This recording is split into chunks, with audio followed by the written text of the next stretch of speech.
एक घने जंगल के किनारे पर एक छोटा सा गांव था। गांव के पास ही एक बड़ा और प्राचीन बरगद का पेड़ था।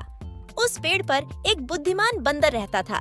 बंदर अपनी चतुराई और बुद्धिमत्ता के लिए पूरे जंगल में मशहूर था। एक दिन जंगल में एक बड़ा संकट आ गया। गांव के पास के जंगल में आग लग गई। आग तेजी से फैल रही थी और जंगल के जानवरों को बचने का कोई रास्ता नहीं दिख रहा था। जानवर बहुत डर गए और इधर-उधर भागने लगे। बंदर ने स्थिति को समझा और अपनी बुद्धिमत्ता का उपयोग करने का निश्चय किया। उसने गांव के पास रहने वाले सभी जानवरों को इकट्ठा किया और उनसे कहा, डरने की कोई बात नहीं है, हम सब मिलकर इस आग से बच सकते हैं। मुझे एक योजना सूझी है। बंदर ने सभी जानवरों को जंगल के पास के एक बड़े तालाब की ओर ले जाने का निर्णय लिया। तालाब गांव के पास ही था और काफी बड़ा था। मोहन ने सभी जानवरों को बताया कि तालाब के पास पहुंचकर हमें एक योजना पर काम करना होगा, जिससे हम आग को रोक सकेंगे।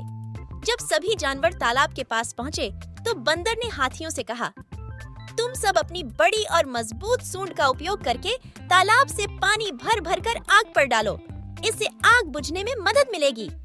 हाथियों ने बंदर की बात मानी और तेजी से तालाब से पानी भरकर आग पर डालने लगे।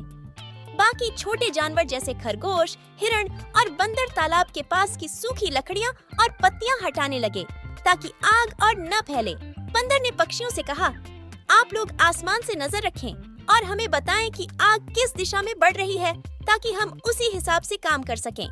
पक्षियों ने आसमान से नजर रखी और मोहन को आग की दिशा के बारे में जानकारी दी।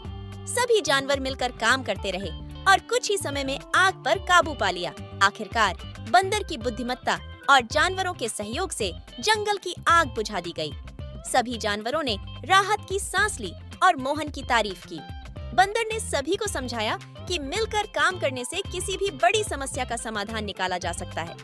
इस घटना के बाद बंदर की बुद्धिमत्ता और भी ज्यादा मशहूर हो गई और सभी जानवरों ने उससे मिलकर काम करने और एक दूसरे की मदद करने का सबक सीखा।